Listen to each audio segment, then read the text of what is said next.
Hello, हाय, नमस्कार, जय श्री कृष्ण, राधे राधे। कैसा हाल है सबके? उम्मीद करता हूँ सब बढ़िया होंगे। तो स्वागत है आपका उसी पॉलिटी के निचोड़ की सुई में के अगले पार्ट में, जिससे हम बात करेंगे कि संविधान के जो भाग 3 में जो अनुच्छेद 14 है उसकी बात करेंगे। तो आइए शुरू करते हैं।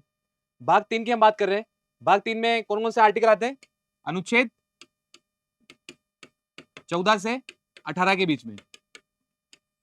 भाग 3 में हम धीरे-धीरे भाग 3, भाग 4 सारी चीज़ों की बात करेंगे, सारे अनुच्छेद की बात करेंगे, जिसमें आ रहा है पहला अनुच्छेद 14 से 18 के बीच में। ये होता है समता का अधिकार। समता का अधिकार। जो भाग 14 से 18 उनको सबको समता का अधिकार के रूप में जाना जाता है, और ये किसकी किसकी व्याख्या के लिए जाना जाता है? न्याय की व्याख्या।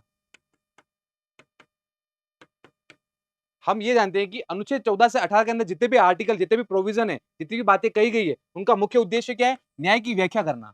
इसलिए जो अनुच्छेद 14 से 18 के उसको न्याय की व्याख्या के लिए जाना जाता है। बात करते हैं आगे कि अनुच्छेद 14 के अंदर आखिर है क्या? तो जो अनुच्छेद 14 है, सबसे पहले ये भारतीय और विदेशी विदेशी नागरिक दोनों को मिलता है। तो एग्जाम आ जाएगा प्रश्न कि अनुच्छेद 14 क्या ये भारतीयों को मिलता है? नहीं, ये विदेशी नागरिकों को भी मिलता है।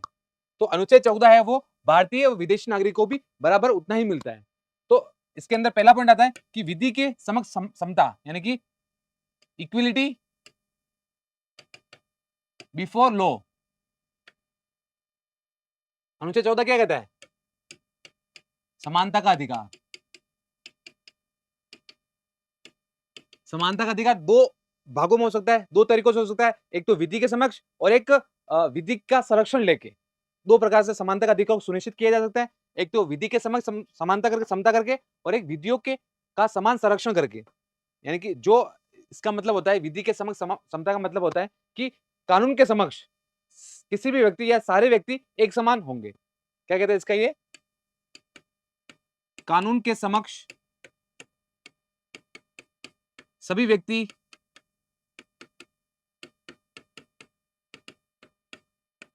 एक समान है। यहां पर कोई व्यक्ति की बात हो रही है, तो व्यक्ति का यहां पर आशय है कोई पर्सन है, या कोई व्यक्ति है, या कोई कंपनी है, या कोई कॉरपोरेशन है, संगठन है, ऑर्गेनाइजेशन है। तो यहां पर किसी व्यक्ति, केवल एक व्यक्ति की बात नहीं हो रही। यहां पर इस व्यक्ति, पर्सन, कंपनी, कॉरपोरेशन और ऑर्गेनाइजेशन, निकाय, कंपनी या फिर संगठन, इनकी बात हो रही है कि कानून इन सब के लिए समान है। चाहे वो कोई व्यक्ति हो, चाहे वो कोई कंपनी हो, संगठन हो, इन सब के लिए कानून की व्याख्या समान है। इसकी बात करते हैं, ये विधि की समता कहां से ली गई? ये ब्रिटेन से लिया गया था। इसका कॉन्सेप्ट कहां से लिया गया? ब्रिटेन से। ये ब्रिटेन से लिया गया। ये डॉक्ट्रिन ऑफ लॉ के आधार पर कार्य करता है। और डॉक्ट्रिन ऑफ लॉ किसने दिया था? ये ब्रिटेन का एक व्यक्ति था, उसका नाम था एएच डाउसी। माउसी नहीं है, डाउसी है। डाउसी ने डॉक्ट्रिन ऑफ लॉ का सिद्धांत दिया था, यानी कि कानून का सिद्धांत दिया था। इसी को फादर ऑफ द लॉ भी कहते हैं, कानून का पितामह कहते हैं, एएच डाउसी को। तो जो विधि के समक्ष समान समता है, इक्वलिटी बिफोर द लॉ है, ये कोई भी व्यक्ति कानून के समक्ष समान है, कानून सबको इक्वली ट्रीट करेगा। तो ये कॉन्सेप्ट कहां से लिया गया है? ब्रिटेन से लिया गया है। ये किस पे आधारित है? ये डॉक्ट्रिन ऑफ लॉ पे आधारित है। डॉक्ट्रिन ऑफ लॉ कहां से लिया गया है? ये डाउसी, यानी कि एएच डाउसी के द्वारा ये दिया गया। ये नकारात्मक प्रकृति का है। दूसरा है विधियों का समान संरक्षण, यानी कि equal protection of law. Equal protection of law, यानी कि किसी भी समान स्थिति के लिए सभी व्यक्तियों को समान कानून देना, कानून समान कानून में संरक्षण देना। सभी व्यक्ति है एक भारत के नागरिक, भारत के सभी नागरिकों को समान स्थिति में समान कानून का संरक्षण देना, ये इसका सीधा सा मतलब है। Equality protection of law, equal protection of law. ये कहां से लिए गए? ये यूएसए यानी अमेरिका से लिए गए हैं। इसका मतलब क्या है कि सभी व्यक्तियों को समान स्थिति में समान कानून का प्रोटेक्शन, कानून का संरक्षण प्राप्त है।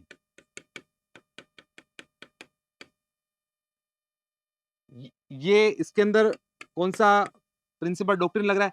ये किस पे आधारित है? Doctrine of responsiveness, sorry reasonableness, यानी कि क्या कहते हैं, तर्क संगता का सिद्धांत। कहने का मतलब है कि अगर कोई कानून का समान संरक्षण नहीं दे पा रहा है, किसी कमजोर वर्ग को और अमीर वर्ग को समान संरक्षण नहीं दे रहा है, तो रीजनेबल ग्राउंड पर, तो मुख्य कारण पर, जो उसके पीछे जो कारण है उसको ध्यान में रखते हुए इस विधि के समान संरक्षण को बदला जा सकता है, उसके ऊपर जुडिशियल रिव्यू यानी न्यायिक समीक्षा की जा सकती है। एग्जाम्पल के रूप में समझिए, एक व्यक्ति है जिसके पास अरबों पैसों की धन दौलत है, एक के पास कुछ नहीं है, लेकिन उन दोनों का जो विधि के समान संरक्षण है वो समान है सरकार की तरफ से, लेकिन कहीं ना कहीं उसके साथ भेदभाव किया जाता है, चाहे वो ऑफिस में हो, चाहे उसको कहीं सामान दिलाने की बात हो, समाज के आधार पर, सामाजिक आधार पर या राजनीतिक आधार पर जो भेदभाव हो रहा है, लेकिन यहाँ पर संविधान ने क्या कहा है कि विधि का समान संरक्षण दोनों को मिलेगा, लेकिन ऑन ग्राउंड सिचुएशन में वहां पर भेदभाव हो रहा है। उसी में अगर वो तर्क अगर सही है कि एक व्यक्ति के पब्लिक एम्प्लॉयमेंट के लिए कोई एक जगह मान लो स्नान गृह है, तो गवर्नमेंट ने कहा है कि टॉयलेट या फिर पानी सबको समान मिलेगा, लेकिन गरीब व्यक्ति को अंदर नहीं जाने दिया जा रहा है क्योंकि वो गरीब है और उसको पानी या फिर टॉयलेट करने का अधिकार नहीं है, उसको नहीं जाने दिया जाए। तो उसमें जो विधि का संरक्षण दोनों के लिए समान है, अमीर व्यक्ति गया है लेकिन गरीब व्यक्ति नहीं जा पा रहा है, तो उसका जो अगर ग्राउंड अगर रीजनेबल है कि उसको जाना चाहिए, सरकार ने नियम बनाए हैं सबके लिए, सभी होटल या ऑर्गेनाइजेशन सब जगह वहां पर टॉयलेट करने की फैसिलिटी और पानी पीने की फैसिलिटी वो फ्री है, अगर उनको प्रोवाइड नहीं की जा रही है, उनको विधि के समान संरक्षण नहीं मिल पा रहा है गरीब और अमीर व्यक्ति को, तो वहां पर रीजनेबल कोज पे यानी कि मुख्य कारण जो उसके पीछे कारण है कि वो गरीब और अमीर का फासला है, उसको ध्यान में रखते हुए गवर्नमेंट ऐसा नियम, ऐसा विशेष प्रावधान बना सकती है जिसमें गरीब व्यक्ति को भी विधि के समान संरक्षण मिले और उसका जुडिशियल रिव्यू, उसका न्यायिक समीक्षा सुप्रीम कोर्ट भी कर सकता है। इसका कहने का मतलब सिंपल सा ही है, यानी कि on the reasonable ground it can be amended by judicial review, क्योंकि न्यायिक समीक्षा किया जाए, किसी भी कानून की न्यायिक समीक्षा की जा सकती है अगर उसके पीछे तर्क संगत कारण हो तो, इसलिए इसको कहते हैं कि तर्क संगतता का सिद्धांत। यह जो विधि का समान संरक्षण है वो किस पे कार्य करता है? तर्क संगत का सिद्धांत पर कार्य करता है। आगे चलते हैं, अनुच्छेद 14 के अपवाद क्या है? अनुच्छेद 14 का अपवाद है कि राष्ट्रपति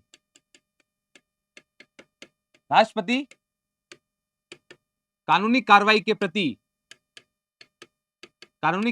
प्रति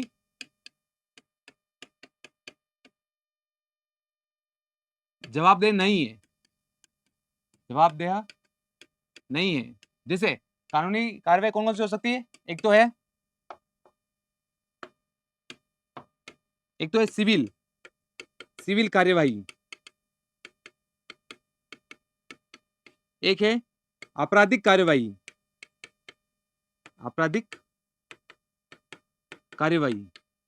तो अगर राष्ट्रपति को आपराधिक कार्यवाही कोर्ट में नहीं की जा सकती है, राष्ट्रपति जो भी बना हुआ जिस पद पर कोई व्यक्ति है राष्ट्रपति पद पर, उसके लिए आपराधिक यानी क्रिमिनल प्रोसीडिंग वो नहीं की जा सकती है कोर्ट में। सिविल कार्रवाई की जा सकती है, लेकिन वो भी 2 महीने के नोटिस देने के बाद, 2 महीने का नोटिस दिया उसके बाद ही कहीं ना कहीं सिविल कार्रवाई किसी कोर्ट में की जा सकती है। राष्ट्रपति को आर्टिकल 14 में अपवाद के प्रति अरेस्ट नहीं किया जा सकता है, अरेस्ट या बंदी नहीं बनाया जा सकता है। राष्ट्रपति की किसी भी वाद के लिए राष्ट्रपति किसी भी न्यायालय में जवाबदेह नहीं है,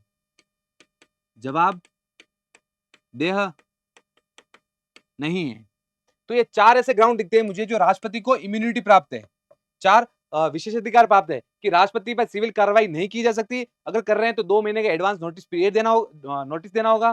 दूसरा, राष्ट्रपति के ऊपर आपराधिक कार्यवाही यानी क्रिमिनल प्रोसीडिंग किसी भी कोर्ट में नहीं की जा सकती है।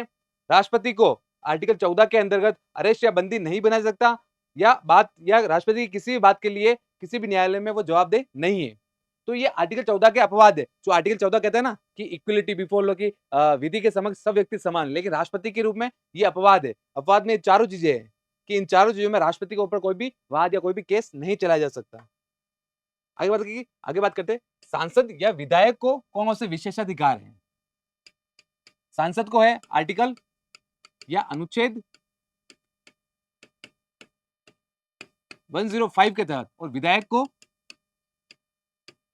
अनुच्छेद 194 के तहत संसद या राज्य की विधानसभा, संबंधित राज्य की विधानसभा में की गई बात के प्रति न्यायालय से इम्यूनिटी प्राप्त है। इम्यूनिटी प्राप्त है कहने का मतलब कि अनुच्छेद 105 में सांसद को और अनुच्छेद 194 में विधायकों को कोर्ट में किसी भी लीगल प्रोसीडिंग के रूप में उनको समन नहीं किया जा सकता है। कोर्ट में उनके ऊपर वाद नहीं लगाया जा सकता। अगर संसद में कोई भी बात या राज्य विधानसभा में कोई भी बात वो गलत कर दे तो उसके ऊपर कोई भी प्रोसीडिंग सांसद या विधायकों पर नहीं की जा सकती है। आगे बात करते हैं कि राजनयिकों, विदेशी कूटनीतिकों एवं राजनयिकों के राजनयिक विशेषाधिकार, यानी कि जितने भी डिप्लोमेट्स है, चाहे भारत के बाहर या बाहर के भारत में हो, उन सभी को विशेषाधिकार दिए गए हैं कि उनके ऊपर कोई भी लीगल प्रोसीडिंग नहीं की जाएगी। जैसे आर्टिकल 40 में लिखा हुआ है कि समता का अधिकार है, लेकिन इन दोनों को, चाहे विदेशी डिप्लोमेट को या राजनयिक को अपनी किसी भी बात या एक्शन के लिए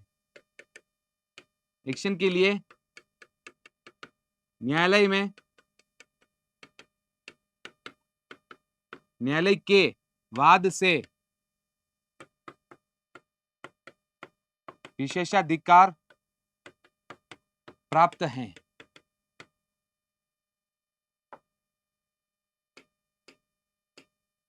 तो हमने बात की आर्टिकल 14 की कि आर्टिकल 14 में क्या है। आर्टिकल 14 में है समानता का अधिकार। समानता का अधिकार में सबसे पहला इक्वलिटी बिफोर लॉ, विधि के समक्ष समानता। विधि के समक्ष समानता सभी व्यक्ति के लिए, सभी जो कानून है वो एक समान रहेंगे। ये व्यक्ति से मतलब है पर्सन, कंपनी, कॉर्पोरेशन, संगठन या फिर कंपनी। और ये कहां से लिया गया? ब्रिटेन से लिया गया है। ये नकारात्मक प्रकृति का है, लेकिन जो ये है ये सकारात्मक प्रकृति का है। इसकी कौन सी प्रकृति है? सकारात्मक प्रकृति है। ये कौन से नियम की, कौन से सिद्धांत को फॉलो करता है? डॉक्ट्रिन ऑफ लॉ, जो किसने, एस डाउसी ने दिया था, ब्रिटेन का था। ये कौन से प्रिंसिपल को फॉलो करता है? तर्क संगतता का सिद्धांत को फॉलो करता है। क्योंकि कहीं ना कहीं जो विधि के रूप में जो अपवाद है, जो रीजनेबल ग्राउंड है, अगर उनके पास है, कोई रीजन है, तो उनको ये विधियों के समक्ष समान संरक्षण की बात गवर्नमेंट या संसद दे सकती है, स्पेशल रूप से उनको। आगे चलते फिर उसके अपवाद क्या क्या देखे अपन ने कि राष्ट्रपति के क्या अपवाद है। कानूनी कार्रवाई में सिविल प्रोसीडिंग नहीं की जा सकती है, कि अगर करेंगे तो 2 महीने का एडवांस नोटिस देना पड़ेगा। फिर आपराधिक कार्रवाई जो क्रिमिनल प्रोसीडिंग नहीं की जा सकती है, अरेस्ट नहीं किया जा सकता है। किसी भी बात के लिए वो किसी भी न्यायालय के प्रति जवाबदेह नहीं है। फिर सांसद और विधायकों को भी अनुच्छेद 105 और अनुच्छेद 194 के क्रमशः तहत उनको इम्यूनिटी प्राप्त की गई है। फिर राजनयिकों और विदेशी कूटनीतिकों को भी इम्यूनिटी प्राप्त है, उनकी किसी भी वचन, किसी भी काम के लिए। तो ये था आर्टिकल 14। हम कोशिश कर रहे हैं कि एक एक आर्टिकल आपको पढ़ाए ताकि आपको पढ़ने में इजी हो, छोटी वीडियो बना, आप बोर भी ना हो और सारी चीजें एक साथ आपको याद रहे। तो आज के लिए इतना ही, मिलते हैं नेक्स्ट पॉलिटी के निचोड़ के अगले एपिसोड में, अगले पार्ट में, जिसमें हम आर्टिकल 15 की बात करेंगे। तब तक के लिए बने रहिए और देखते रहिए, और लाइक शेयर सब्सक्राइब कमेंट भी करते रहिए। आप जो भी कमेंट आप देंगे उसका रिप्लाई दिया जाएगा, मैं पढ़ता हूँ, खुद पढ़ता हूँ। तो आज के लिए इतना ही, थैंक यू, जय हिंद।